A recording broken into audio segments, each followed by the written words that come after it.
Hello, this video is about the Axway Automated Testing System. ATS is a Java open source testing framework good for functional, performance and UI testing. It is already open sourced and available on GitHub. We will not talk about the ATS as a whole, but we will talk about the ATS agent indeed. We assume you have already gone through the other video tutorials, especially the one about ATS introduction and the other one which is about doing performance tests using ATS. If you have done so, we can go ahead and talk about the agent. So first we go to the user guide.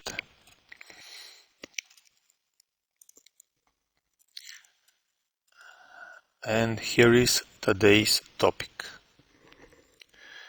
The ATS agent is a standalone Java application which is used for a variety of tasks by the ATS framework, and it has three main usages.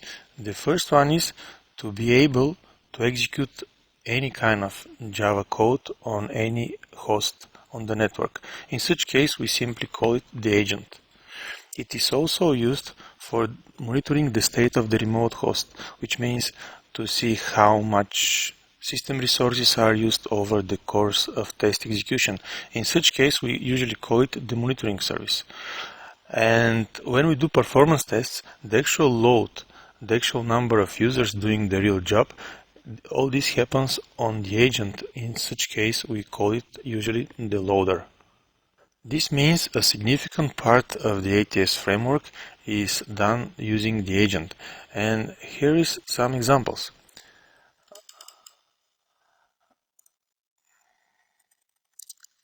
For example, when you do file system operations, you use the file system operations class. If you provide an address of the agent when you construct the file system operations instance, then everything you do on the file system, it will actually happen on that remote host. If you don't put any address here, everything will work on the local host. Another example is running external process on any host. In such case, we also use the agent. If we want to do a snapshot on some file system, again, we use the agent. Basically, everything we need to do on some remote host without a ready-to-use way, we need to use the agent. If we do SSH operations, or if we do something over HTTP, or we want to work with some database, this is not needed, because there is a natural way to achieve this task. Our system monitoring, as we already said, it's also based on using the ATS agent, and more and more and more. It is good to note that you can also have your own code run on any remote host. This is a very powerful feature of the ATS framework. We will show you such example in a minute. But first, let's see a little more about its structure and how we can start it. So, the agent is distributed as a zip archive. You just need to unzip it, and here is how it looks. And you usually just start the agent bat or the agent sh file, depending on the system you want to run it on. And here are the folders it has. The most important one is the actions folder. Here you can have your own jar file with your own actions which you can use to do your own tasks. As you can see in this example, ATS is providing such jar, and you may have your own as well. Another important folder is called action dependencies. If your actions depend on some other Java code, you need to put this code in here.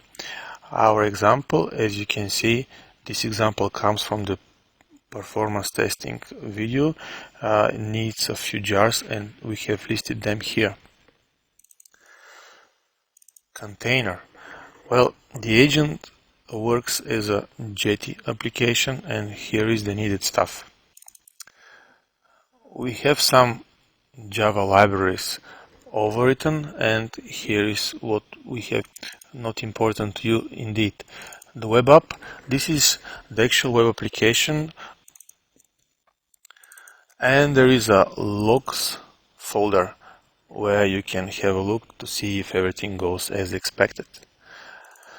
And how do you start the agent? You just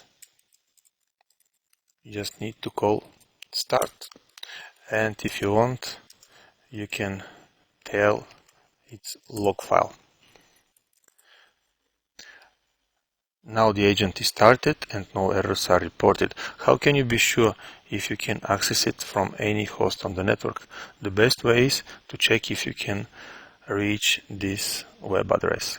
Now our agent is up and running and it is ready for our commands. And now we will show you how you can run your own Java code on any remote host using the agent. We will use the example already presented in more details in the video titled ATS Performance Testing. So we will make a test.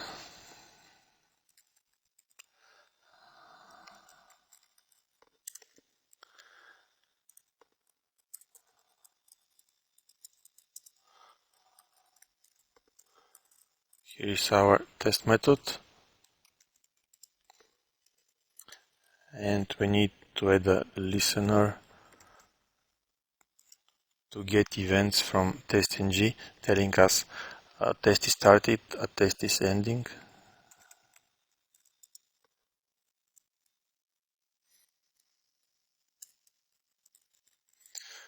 Here is our test, and we will use this action class, simple actions. It comes from the publicly available wiki documentation.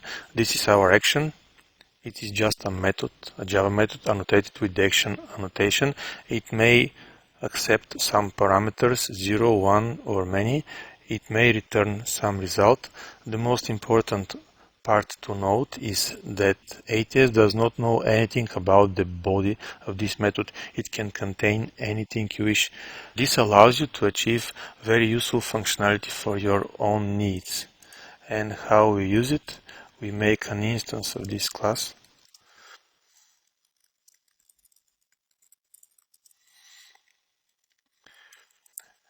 And we provide it with the address of the agent. If we do not put anything in here, we will make an attempt to run it locally. And here is our action method, which receives some input.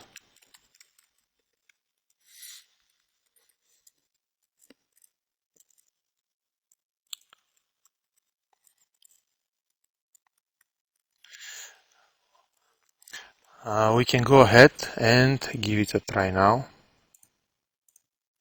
We are skipping some details here about making the project and so forth, but we assume you have already seen all that in the other videos. Okay, the test is over. And how do we know if it worked? Maybe we can check the log. As you can see, it says remote action message called by something. Where is this coming from? This is actually the body of our action method. If we go to Test Explorer, here is the web application for reviewing the test results. Here is our execution, the name of our Java class, the name of the test method, and when we get in here, we can see that we have the same logging from the remote host where the agent is located. Another important detail to mention is that there is a section here, which means if you have some parameters here, you can use these parameters all over your actions, which means, for example, one of the actions may set this parameter, the next action may use it as it is already set. And my Eclipse is having some problems. We hope yours is not. Here's how you can set this parameter, and you can use it in the following action methods. ATS is using exactly the same way of performing everything it needs on a remote host. And if we come back here again, as we said, this jar contains the class with the action we just used. The other jar above is coming from the framework and utilizes some of the functionality the framework gives to you. And all the requirements for using the ATS agent is to be able to run Java and to have some port available for HTTP communication. The agent itself has some ways of configuring it. So besides the commands for start, stop, and so forth, you can specify the port to use. If you do not specify a port, we will use 8089 for a default one. You can also specify where the Java executable is or how much memory to use. You can change some logging patterns.